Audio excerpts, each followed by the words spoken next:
Hello gamers, it's SoftKitty99 and today we're in Parkitect. In the campaign, in the last episode, we took a look at Robo Park. So this time, it's time to look at one of the more difficult scenarios, sheer cliffs. These ancient cliffs were once a popular tourist destination, but now lie dormant. Work some amusement park charm into this small space and bring back the crowds. Scenario: have at least 500 guests in your park, and your optionals are to have at least 200 guests in your park, which of course you have to do in order to get this one. Have no loan debts and complete all non-optional goals by the end of December year 3. And this really is a tiny space to work with. And not only is it a tiny space to work with, you literally are on a sheer cliff. So you've got a small amount of space to work with at the top of the cliff and then a small amount of space to work with at the bottom of the cliff. So you've really got to be kind of creative and use the space and build into and out of the rock face and add walkways up and down the rock face in order to be able to finish the scenario.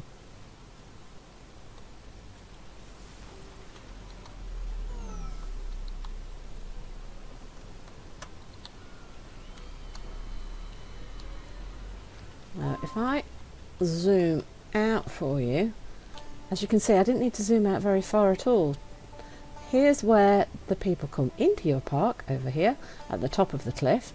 And then your park spreads out in both directions, and you can see where the path is. Look, right next to the goods in department here, right next to my little shopping area. And this ride right here is right on the edge of the park. Look, we've just got a couple more squares at the edge here, just enough space to put some trees in, and using the shape of the ride, that is the closest it can fit to there without sticking it out over the edge of the cliff. And as you can see, I've put some of the rides, like the Gravitron, kind of over the edge of the cliff in order to have enough space to add a few rides in there. And then down on the bottom you have got a little bit of space, but it's not a huge amount of space. I could have added another couple of rides, but I was lucky enough to finish the scenario, so I think the big thing to do is to get in some noteworthy rides, like some fairly decent throughput rides like a Wild Mouse, a few thrill rides, get in things like a log flume and a big coaster, just to get as many people in as you can, and then add as many flats as you can to spice up the park and just get it done like that. So let's zoom over to where the entranceway is and take you through what I built in my park. So let's rotate our way around so your guests come meandering up the path here. And you've got a little sort of rockery and plants at the entranceway. You've got two ways for them to come in. A few plants. Now, these little buildings here are already here when you start the scenario. There's an information booth, and we've got a toilet that I've added in here as well. So if we drop, it starts with the information booth, but I added the toilet later. So if I hide the scenery, you can see that we've got the toilet here and the information booth here. And as you can see, I've added an information booth just behind it because I didn't actually realise there was an information booth in here when I started the scenario. It wasn't until later, when I was trying to fit some extra toilets in, that I realised that this was actually in this building. I thought it was just completely decorative. While we've got the scenery hidden, if we zoom along the edge of the park here, this is where you've got your goods in building. Let's just zoom out just a tiny bit. Your deliveries is right on the edge of the park, and the fence kind of goes through the middle of the depot. So I've used the very edge space here to add a staff room and a few shops. So we've got a vending machine here, the burgers, the hot drinks and the umbrellas. And the path goes straight from your goods in along here to the staff room. Just allows them access to these three shops, and then they'll have to pop out to fill up the vending machine. And this is the only snack place I've got in my park. It's quite a small park, but we've utilised as much of the space as we possibly can. So let's start at this end of the park instead of at the entranceway, because it's a little bit of a long thin space. So on the top, right at the very edge of the park, as you can see, I've put a row of planted little trees and bushes along here for a little bit of decoration right at the edge of the park, and I've put the ride right on the edge of the cliff with the guests facing right out over the cliff into the water area. And of course the coaster, look, cunningly goes into the cliff right underneath the ride, so you've got all this interaction between the two rides here. That's the, oops, I've clicked on a person, not the ride. There we go, it's the top spin, of course. Quite a scary looking ride, very high thrill, and I think having the interaction with the coaster there actually adds a little bit to the ride and to the amusement value and immersion for the guests perhaps. And the queue runs right along the edge of this little space, and it has a little curve in to utilise the very edge of the space here. And I've added a little flower bed just for a little bit of decoration, because there literally isn't space to add anything more. Oops, we need a repair guy over here, quick. Let's get you over here, can we please? Obviously somebody's already coming to do it. There he is, there's the guy coming to fix it. The top spin is right next to the top spin is the Gravitron. See, I was just going to say that the wrong way round, wasn't I? There's the Gravitron. That's great in case you have any rain, and that actually does stick a little bit out over the edge of the cliff, and so does the queue. So you've got to make sure you've got some fencing along here to stop the guests falling over the edge of the cliff. And I've actually missed a little bit of the fencing here with the removing and replacing the fencing. I didn't do it on the top spin, so that we've got the same fencing throughout. There we go, that's better. I've tried to keep everything unified throughout the park, so I missed one or two here and there. Let's just make sure. There we go. And as you can see, look, because there's nothing in this space here, look, I wonder if I can put some flowers in. Can we put one of these flower beds in this hole? Because otherwise you can actually see, I don't know if it'll let me actually because of the whoa, it won't let me, look, because it thinks, because we're out in the middle of nowhere. Can we, right, can we actually add it? It doesn't look quite right, does it, that? Can we raise it up? No, I don't think it's going to let me because of the can I? Can we go just a little bit more up? No. Can we raise it? Can we raise it? Can we? No, I don't think we can.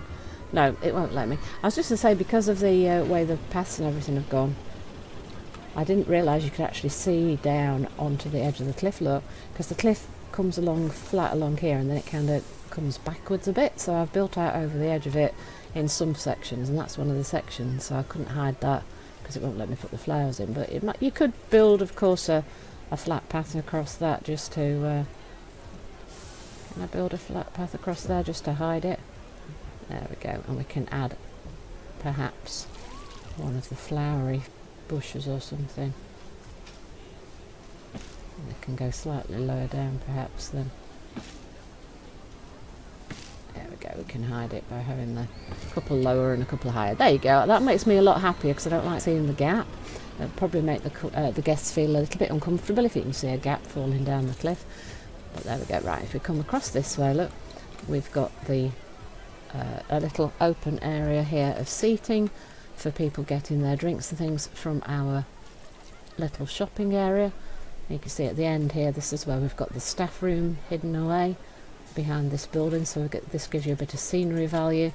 I've used the castle wall style building, look, with the little crenellations on top, and made it into a nice bright sort of cream for a nice sunny day beach kind of feel, but because it's got the red and the green, it adds a bit of vibrancy and matches the flowers that we've got. That's why I use the red flowers, so it kind of matches the building with the red and green there and the red and green on the plants.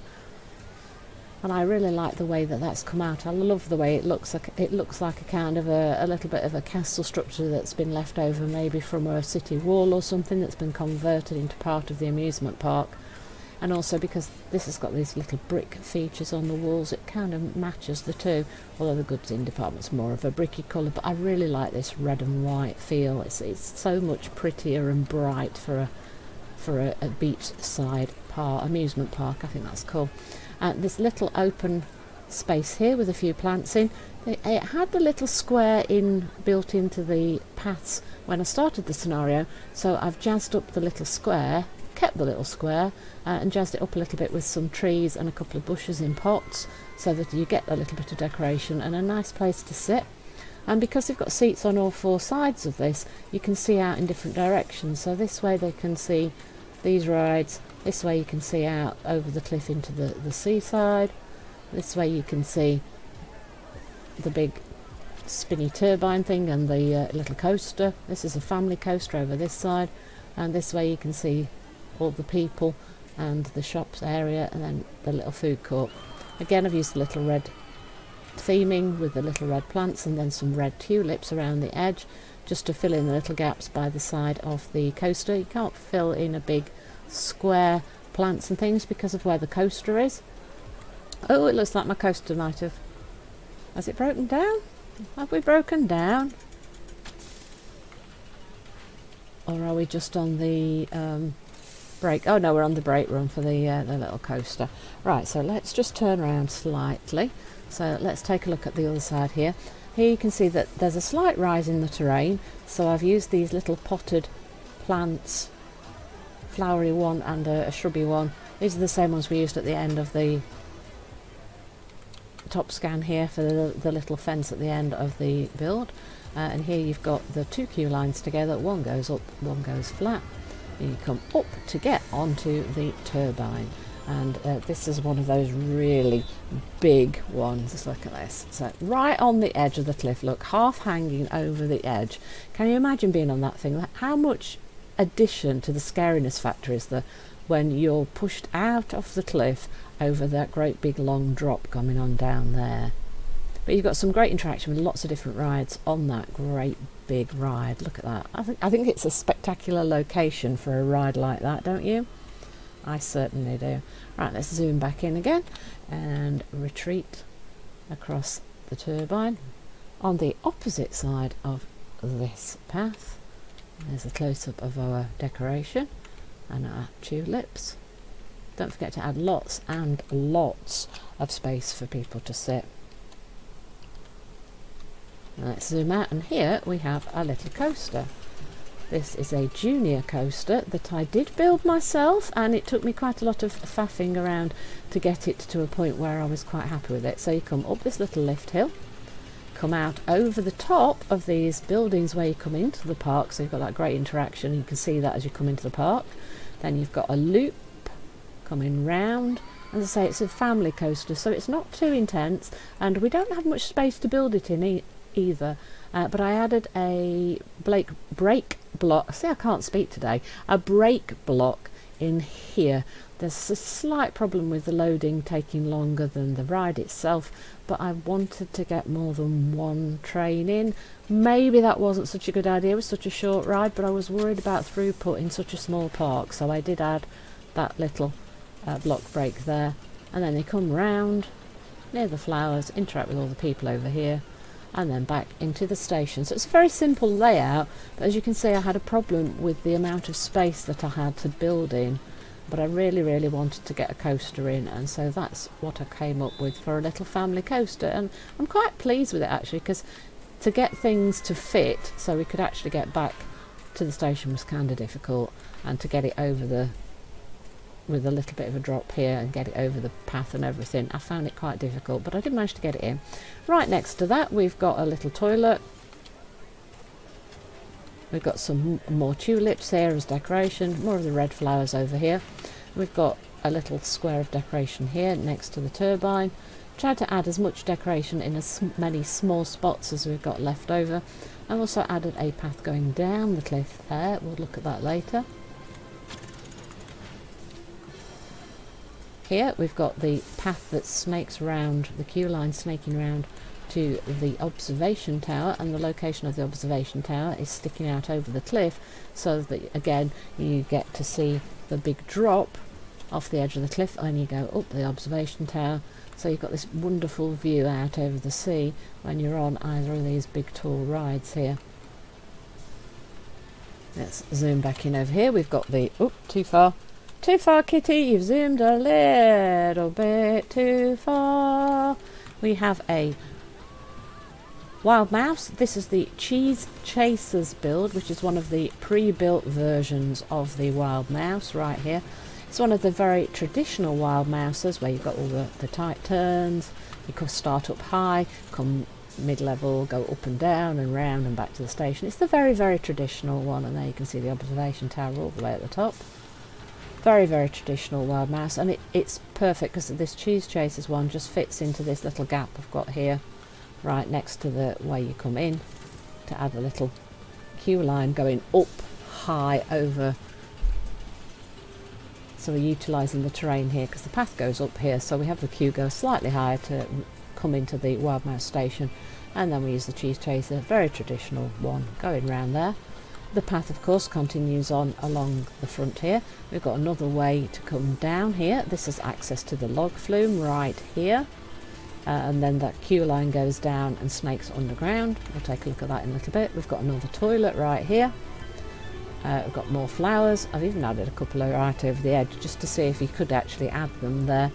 We've got a tiny bit of space here. I was hoping we got one of the little drop towers from my research, but we didn't before I finished the scenario, so I'm not even sure that there would have been enough space to fit in one of the drop towers here. We probably would have had to remove this little square, which again came at the start of the scenario. This little square was the end of the path here, and I've added a little bit more decoration here, added some of the little potted plants, shrubs, and put the seating again all the way around the square to give people lots more space. At the end of the park right here, we go slightly down in terrain, so we use the exit and the entrance by snaking down and around right to the edge of the park again here, look. And we've got the twister right there, and then out on the front, actually hanging completely off the cliff because I didn't have space to add it, we've popped in the inverted double swing. And again, I love the fact that it's got this drop off the side of the queue to make people feel all like scared and crazy. Look how high up we are, isn't that scary when we come off the edge? Though this one, to be honest, really doesn't extend actually out of the square where the ride is situated, but it looks really scary. If you were on ride, you'd be really scared about that. So if we come back to this one, here's the log flume. If I drop so we can see the underground, you can see that the path snakes down a little bit, flat for a little while, then goes down again all the way along here. Oh, you can't. Can I hide the attractions? No, hide the path. Can we see? Now we can't see this. Now I can't see the log flume. Okay, let's rotate and see if we can show you the... So the queue, I'm trying to show you where so the queue comes all the way down here, look, and leads onto the log flume station here. So the log flume then just curves immediately out of the station and heads out of the cliff. And at the other side, it runs parallel to the queue line for a little while and then heads down, comes up a lift hill at the end, look, and then does a little turn around and comes out of the cliff over there, near where the edge of the wild mouse is, if you can see that. There we go. Let's hide the underground and let's rotate our way around, and let's then go out over here so you can see where we come out. So the queue, all the way, the queue, it comes from the station, does a curl around and comes out of the cliff, and then we go over here. Can we follow you? Let's follow one straight out of the station. There you go. So they come out of the station, do a little curve almost immediately from the station. There's a little tiny drop as you come out of the cliff, and you're really high up here, but you've got a great view out over the sea.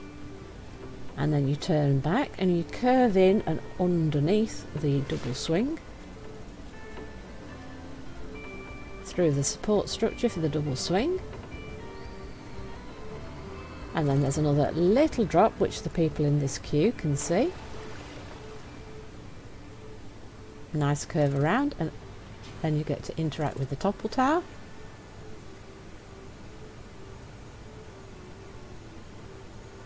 And then you've got, I think this is the biggest drop in the structure. Whee, there you go, that's your biggest drop. And then you curve around on the beach.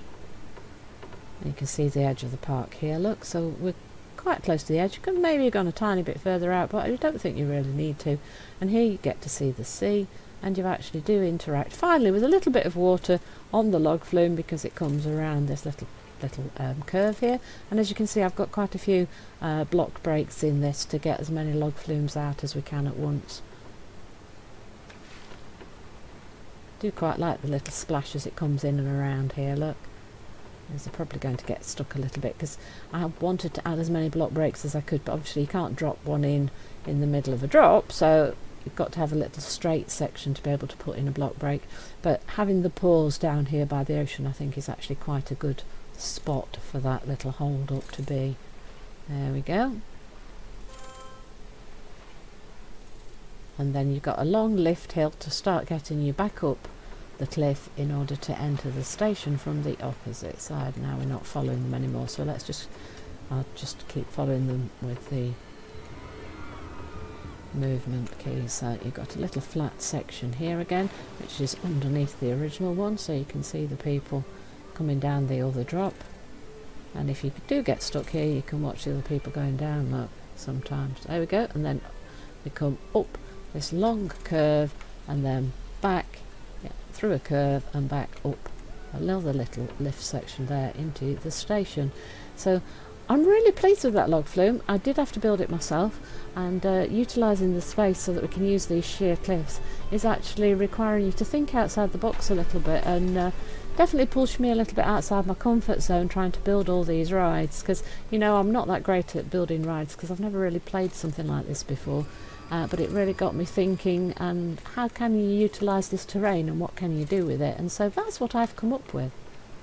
So as I said, we've got the topple tower right here at the bottom and next to the cliffs and right on the edge of the park space, look. And I had to build a path all the way down the cliff in order to put that ride in. So that's the path that comes all the way up here, and it starts right next to the turbine, look. So you come down the path there, all the way down to the topple tower over here. But halfway down the cliff, there you've got the entrance to the vertical drop coaster. So again, let's try and show the underground, see if I can show you. Right, so your queue. This one's a little bit simpler to see, I think, because it's not going up and down inside too much.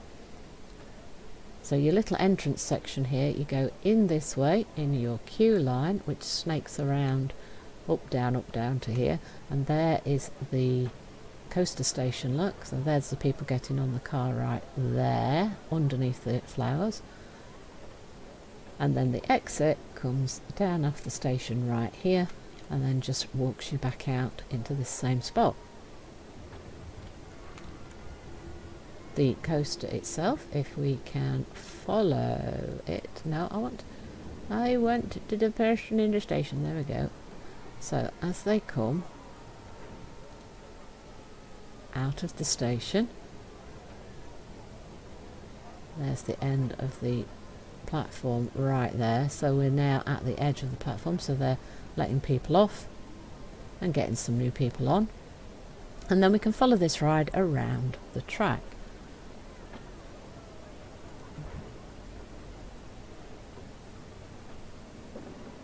So it comes out of the station, does a 90-degree turn and an immediate drop inside the cliff, and then you come out the cliff right into a little loop right to the edge of the park, up another lift hill. So you've had a big thrill coming down in that big drop inside the cliff. And you've got quite a big drop here. Whee! A double drop. Block brakes there, you see. So we can add extra car. Up a lift hill. Into your brake run and back underneath to get yourselves back into the station and then the next set of people can come in. And that is my park that I built for the sheer cliffs scenario. And now that it's started to rain, we can see the lights. So Topple Tower's all lit up, Gravitron's lit up nicely as this turns upside down. I like the if you look underneath, I love that little sort of shimmery zigzaggy pattern underneath there. Lighting along here, lights up here, look. This looks really cool, doesn't it? The double swing looks really cool with the moving lights along it. That's really nice, and so does the twister. And that is my park for sheer cliffs. So let me zoom out so you can see the whole thing. Hope that that's given you some ideas for building your own park, and this is a great one for stretching your limits and your imagination on how to use the space. Could maybe have added a few more things here, but I was lucky enough to finish the scenario before I had to try and figure out how would I get some shops down the bottom end of the park. And you can of course buy some extra land to get a little bit more land down here as well if you wanted to add more to your park. If you wanted to do this in, say, perhaps a scenario, non-scenario to build your own park in. Hope you've enjoyed today's episode. Please don't forget to like, comment and subscribe, and I will see you in the next one. From SoftKitty99, goodbye and happy gaming!